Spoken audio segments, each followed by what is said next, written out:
finally burned out. The world is rid of his existence at last. Was he still alive? You could say that. But you could also say he'd been dead for decades. What's that supposed to mean? Biologically speaking, it's hard to say how much was his life. Side effects from the treatment? No. The primary effect. Keeping a dying host alive as long as possible. That is the whole point. But in the end, he grew too dependent on his children. As if he had any other way to keep on living. He first underwent parasite therapy before the Soviet Union became his home. His body was horribly burned. Fire washed across his thin young frame and stole his skin and his throat, even his lungs. Only through repeated therapies could the parasites keep him alive. Most of his life became something the parasites gave to him. And then he lost the ability to die. That is correct. The parasites live on past the host's death, still aiding cell composition. At that stage, there is no way to extract them from the host cells. There is no way of knowing when the last cell of Skullface's body would die. The only choice was to burn the whole thing. And his children, along with it. And I am one to talk. When my life is snuffed out, I expect you to treat my body the same way. And when I burn, I will truly be one with my children for the first time. You say there were 3 English vocal parasites. According to Skullface, yeah. Skullface had 2 of the English strain with him. You burned both of them. There was an oil fire. I tossed him in. So that just leaves 1. And you tell me Skullface said he used it. He said it was very close to me. Very close. One of your comrades. Or someone ordered to kill you. Or he could have been speaking metaphorically. Metaphorically? Close to your spirit. Close to your heart. Someone who either loves you or despises you. The second one makes a long list. Whichever it is, act with caution. Skullface implanted someone with the English language strain. Who it is irrelevant. Why? I tell you what Skullface really meant. Very close to you means you will be exposed. Clouds. All the infected here have been given the Wolbachia. Even if the vocal cord parasites infect them now, they cannot reproduce. But if there's a different host among us, host to the English strain. If that were the case, we'd see the symptoms. What about the non-English speakers? We have plenty of those, but the staff use English as a common language. But if that someone has not spoken English yet, and begins to speak it now, there'd be another outbreak. The final mating pair of the English strain must be found immediately. Skullface is gone, but his threat still remains. On this base, do you see what the final mating pair is? With him dead, those parasites are the stain he wished to leave upon the world. His thirst for vengeance. In the flesh. Think. Does anyone here bear a grudge against you? Who would target you, specifically? The ethnic cleansers that Code Talker mentioned, they weren't Skullface's true goal. All we have is circumstantial evidence, but here's my theory. It was Cypher who started developing the vocal cord parasites as bioweapons, parasitic weapons, and Africa was the testing ground for them. As Code Talker said, their purpose is the ethnic cleansing of only those who speak a particular language. So they could do a weapon of mass destruction to eradicate specific groups races, ethnicities, or colonies by the language they speak, or a kind of absolute language control, or maybe a tool for those arrogant fools to build some misguided utopia. I can see plenty of uses for them. However, in practical terms, they wouldn't be as dangerous as you'd think. Counteracting the parasites is easy, after all. Cut them out of your throat to save your life, or just don't talk. That also prevents the infection from spreading. So if the international community were to find out about them, they'd no longer be the threat they were conceived to be. In which case, their targets would be limited to minority groups as a deterrent or a terrorist tool. It's hard to imagine Cypher developing something like that as a main weapon for their arsenal. That leads me to think we've only tugged on one little thread in Cypher's grand tapestry. An obscure corner of their work, possibly forgotten altogether. In any case, things changed. When Skullface was forced to relocate to Africa and he saw that thread dangling. All the time he continued that research, he was secretly following his own agenda. The ethnic liberator parasites. His English language strain. Skullface said there were only 3 samples of the English language strain parasite, and I think we can believe him. Bringing his ethnic liberator's plan to fruition depended on creating an English version of the vocal cord parasites at all costs. But an English strain would have been useless to Cypher. Worse, it could have destroyed everything they'd built. It was the one type they couldn't allow. That means Skullface was forced to develop his English strain out of sight of Cypher's network. Naturally, he couldn't use the greenhouse facility Cypher had set up and filled with guinea pigs. Skullface must have found some secret place to create his precious few English parasites, hiding all evidence like a man cheating on his wife. Somewhere, an entirely standalone environment. And when his plan entered its final phase, he must have made the place disappear. Some little room, could be anywhere, but now nowhere at all. We'll never know where he did it, but to elude Cypher's surveillance, it couldn't have been big. I believe Skullface was telling the truth. There were only ever 3 samples of the English language strain. Why activate Sahelanthropus in Afghanistan? This is how Skullface wanted things to play out. The Soviet Union secretly develops a new type of nuclear weapon and successfully deploys it in Afghanistan. Revealing the existence of Sahelanthropus results in a return to the glory days of the Cold War. The threat it poses reignites the nuclear arms race between the world's major powers. The demand for nuclear weapons increases around the globe. What if you then introduced a nuclear weapon anyone could get their hands on? Non-nuclear nations, militant groups of all shapes and sizes, they'd all jump at the chance. Sahelanthropus was a marketing tool to sell nukes all around the world. But I think it's safe to say that plan was stamped out before it got up and running. The world's intelligence agencies never did turn up anything conclusive on it. After all, Sahelanthropus vanished before word could spread. Everything that's happened is already a fading memory, never to join the pages of history. Except for Cypher. Cypher won't forget. They'll already be working on something, quietly, beneath the surface. They'll use the pieces of data scraped together from this incident to build their own bipedal weapon. It'll take them a long time to complete it, but for now, the greed sector have found their new life's work. We'll have to be ready too.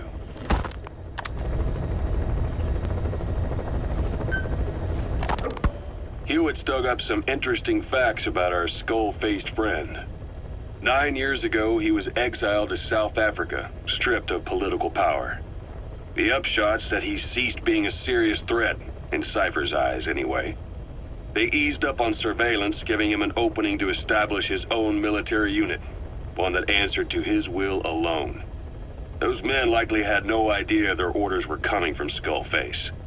They probably didn't even know the organization was a part of Cypher at all.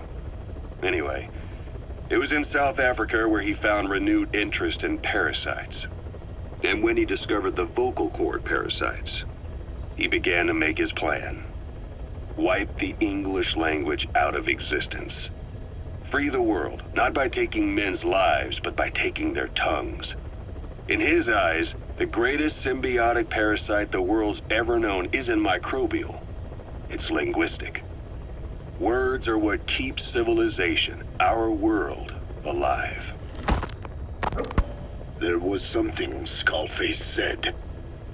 America is made up of many peoples, but those peoples never mix. Quite so. One nation, home to hundreds of different ethnic groups, many of whom stick to their respective living areas, little colonies, not interacting with other groups, going out of their way to avoid one another, their land, organizations, relationships.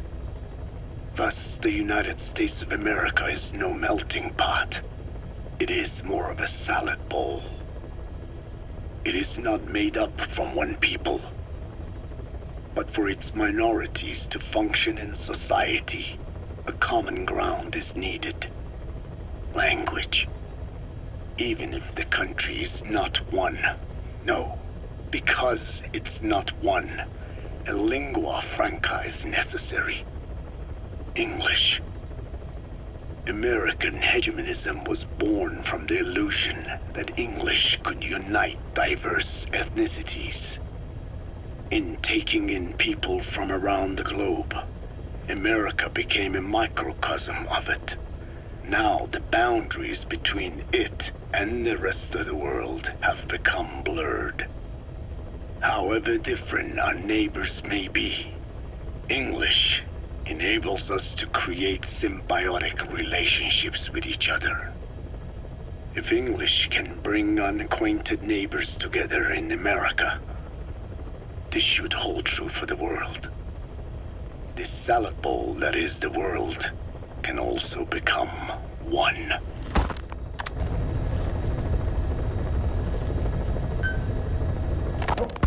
A ruler's greatest wealth is not money or land. It is the number of individuals under his control. Subjects who work, consume, are there to be used as pawns in war. For a capitalist ruler, his people's power becomes his power. You are the same. With your diamond dogs, you spin it with your speeches. But what you're doing is bringing as much talent as you can into your little domain. Every person another feather in your cap. Yes, since ancient times, every civilization's ruler has had the same idea. When people unite under one will, they become stronger than the sum of their parts. And the one will is the ruler's will. And what do rulers use to bring people together? Language.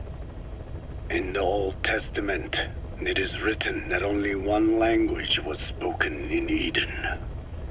A shared tongue that united all of humanity. Mankind eventually grew aware of its power and harnessed that strength to build a tower to the heavens. The mighty Tower of Babel. This angered God, who splintered the language of man, and the tower was never completed. Languages emerged, and the earth was divided as men went their separate ways. Every age is the same. A ruler's first order of business, after conquering new land, is to force his tongue on its people. Ancient Rome, Napoleon, and now Zero. English is wreaking havoc around the world right now. The British Empire tilled the land with war as its hoe, then began planting the seed that is English. Eventually, American capitalism became the new instrument. To play its game of wealth, you only had to abide by one rule: English. By exploiting people's desires, English has become a leash that people gladly wear around their necks, it would seem.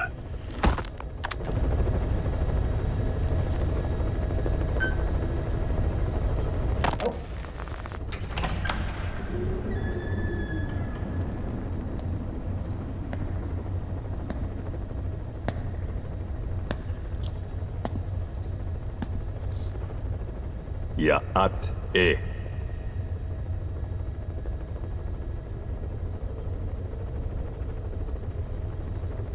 You disappoint me.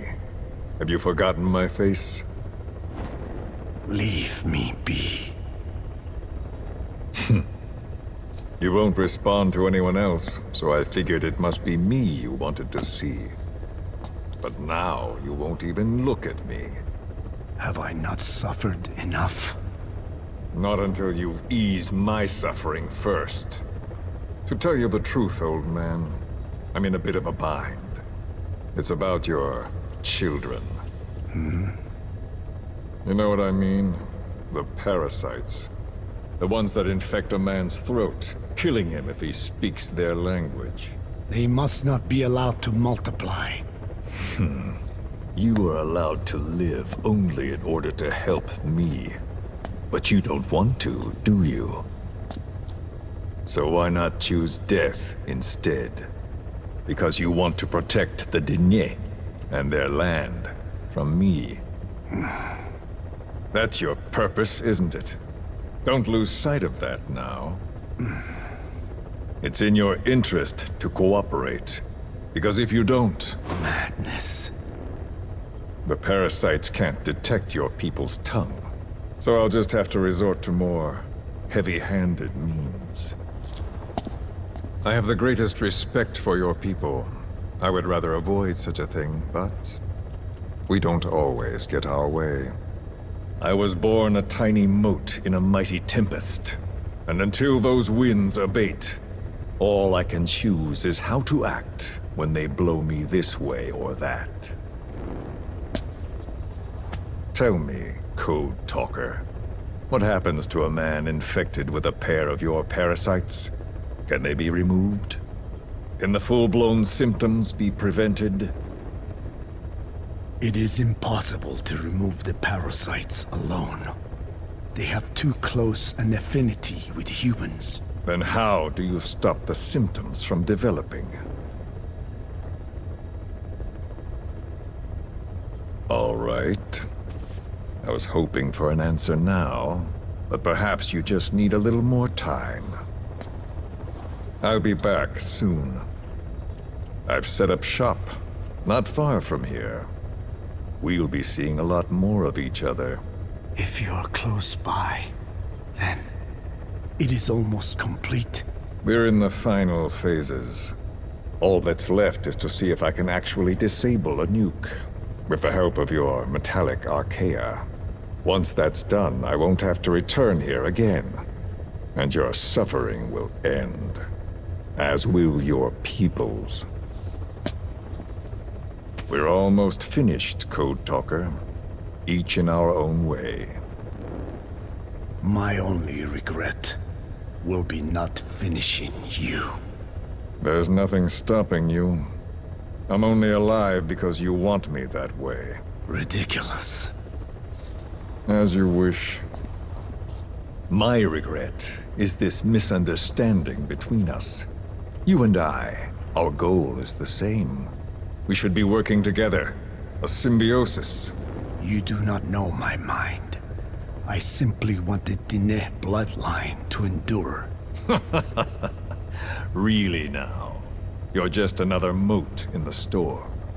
How you react to all the slings and arrows, that's what counts.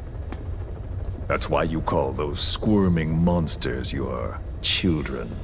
What I have done is forbidden. Forgive me, all of you. The world should be left the way it is. You of all men should know that.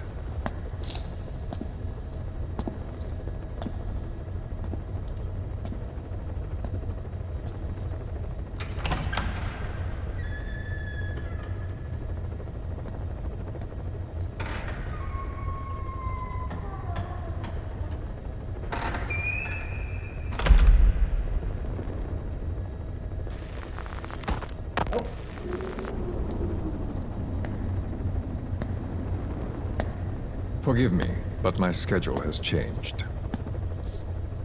The time for grace and good manners has now run out.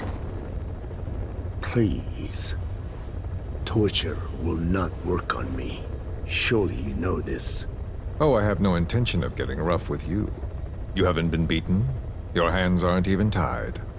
Just like me, you live in symbiosis with countless parasites. What wounds I might inflict, they'll patch right up.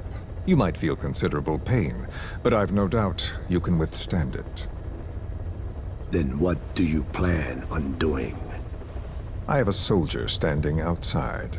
Nothing special about him, except that he always obeys. I have given him one instruction. Whenever I ring this bell, he passes on a message for me. That message is simply, go. What is this? After that, though, it gets complicated. The message will arrive at a room, a little bigger than this one, nothing special. Some of your people are in this room, surrounded by my men. Enough of this. They pick them at random. No regard for age, gender. In that, I suppose, they're different from you. Not as discriminating. They tied them up, one by one, blindfolded them. We had to maintain order, you understand? You bastard. Go. When they hear that, my men will pick one of your people and infect them with a parasite. Your parasite. It won't work on my people. True. The vocal cord parasite doesn't respond to your language. But what about English? An English strain. It exists. A ring of this bell, and they infect one person. If that person abandons the Navajo language, the English strain will trigger symptoms. You monster. So, it's quite simple. Every time I ring the bell, another of your people is infected. Don't do this. I don't want to do this. I'd rather not have to ring the bell, which is why I'm hoping you will talk to me. What do you want? What else could you possibly want? You know the answer to that. How to prevent the symptoms caused by the parasite. You cannot control it like some slave. Forget the idea. Forget it? Unlikely. I will never tell you. What have you done? You made me do that. You black-hearted... Settle down. Don't use it again. Well, that is up to you. All you need to do is tell me what I want. How to prevent the vocal cord parasite's symptoms. Why? Why do you need to know? The adult soldiers at Amasa are all dead. What? The parasite traveled downstream. How? It would appear that he was involved. Another demon who woke up from 9 years of slumber. As a result, the vocal cord parasite spread through the village. I told you this would happen. It was an unfortunate accident. He is becoming an annoyance. He may stumble upon the truth sooner or later, but I suppose that is really of no consequence. One day, he too will pay for what he has done. Black Anna. The real demon is you. You know, this incident made me realize something. You are right. I should have acted with more humility. These creatures cannot be controlled. All the more reason I require a means to stop them. There is no such way. Oh, really? Wait! Don't ring it again. It is up to you. Out with it! I see now. There must be more to it than that. What? They are in you. You use this land to breed more of my children. And not just here. No. In pursuit of your ethnic cleansers. You sifted through many language strains. Finding hosts. Breeding more and more. You would have been infected in the process.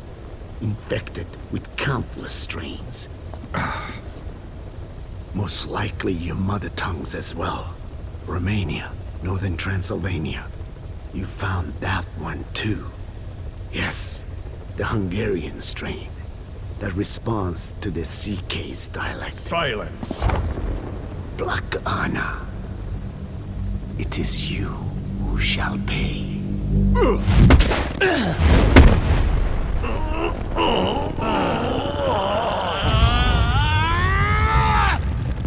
Is this your retaliation, old man? Let my people go and never bother them again.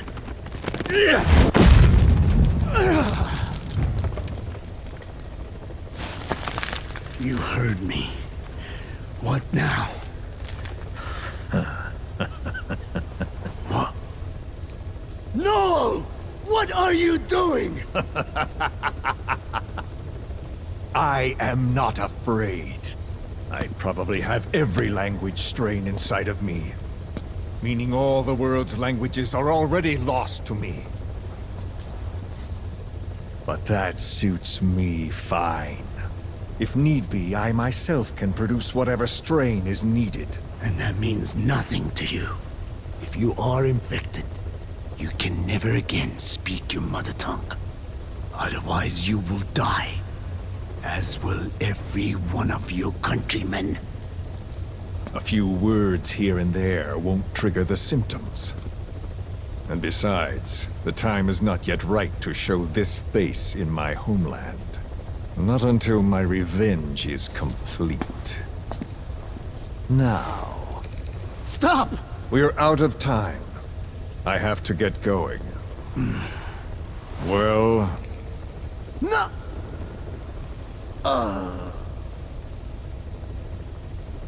Radiation.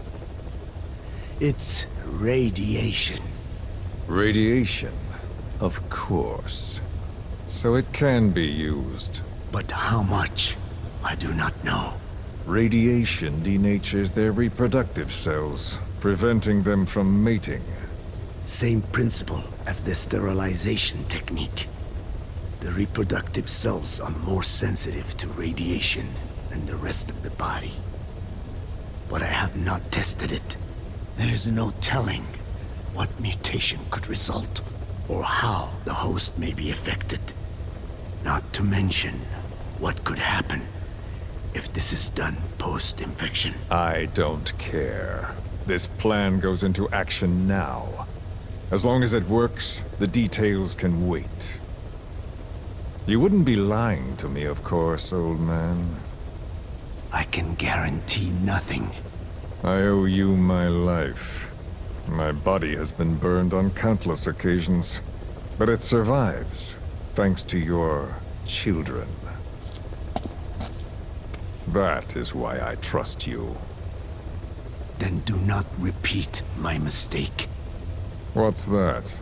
In the West, it is said that the Word became flesh and dwelt among us. In the East, it is said the man of flesh brings spiritual power to words. The people knew back then that these creatures carry the gospel. They do not belong in our hands. They must not be touched. How enlightening. I'll remember that. Consider this my thanks. What are you? Catch. No!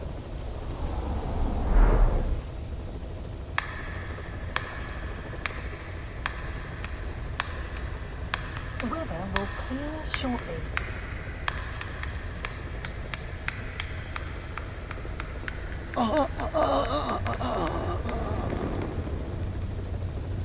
Well then, I'm afraid it really is goodbye this time, Code Talker.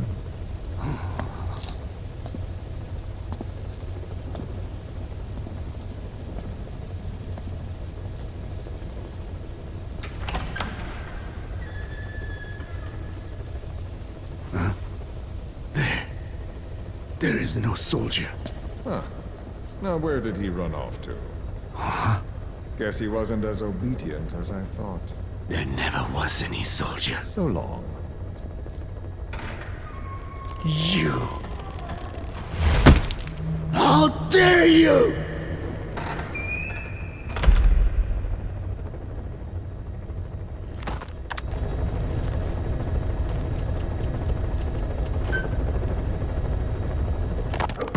Skullface, real name unknown. Born in Hungary, more specifically northern Transylvania after it reverted to Hungary from Romania. While he was young, the country allied with Germany as part of the Axis powers, but later during the war, it came under Soviet occupation. The Hungarians struggled for independence, but the Soviets came down. Hard. Just like he said, time and again the country was ruled by a foreign tongue.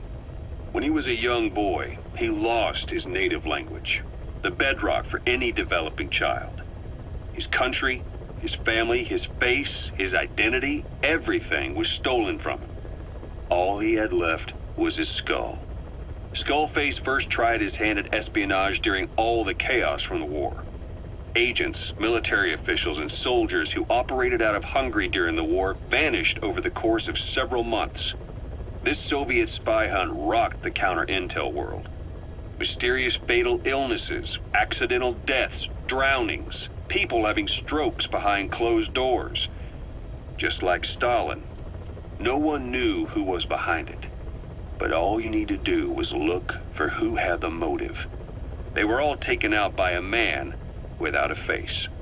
And now we've got an idea of how he did it too. He'd gotten revenge for his people, but he wasn't finished. Skullface defected to the West, eventually ended up with the SAS. That's where he met Zero. It's possible he began planning this whole thing back then. It's hard to say. In any case, Zero made him his XO. He always did have a thing for oddballs. But this one was set to lead a unit no one else would know about. When Zero created Fox, he also formed XOF as a support team. An unconventional special forces unit designed to support Fox, make it stronger, with Skullface giving the orders. Zero never even told the boss about it, nor the CIA, naturally. If Fox was Zero's silver bullet, XOF was the recoil when he pulled the trigger, just like Newton's third law. While you were with Fox, Skullface was operating behind the scenes, sometimes as your backup, sometimes as a mole or a scout, sometimes as your cleanup crew. Fox's tail, making sure the mission succeeded and that you survived. We only have his word to go on, but Skullface's goal was revenge against those who'd use language to subjugate people. Those corrupting a people's identity by forcing a new tongue on them. Those using the power of language to control information. Naturally, that set his sights on Zero. To Zero, English was simply the most convenient code. But to Skullface, English was a parasite. And by eradicating it, he'd stop the world from being eaten away. If that didn't work, he was ready to see the world scorched by nuclear fire. To save language, culture, and race from annihilation, he was willing to overstep the hands of the doomsday clock. That is, of course, if you believe anything he had to say.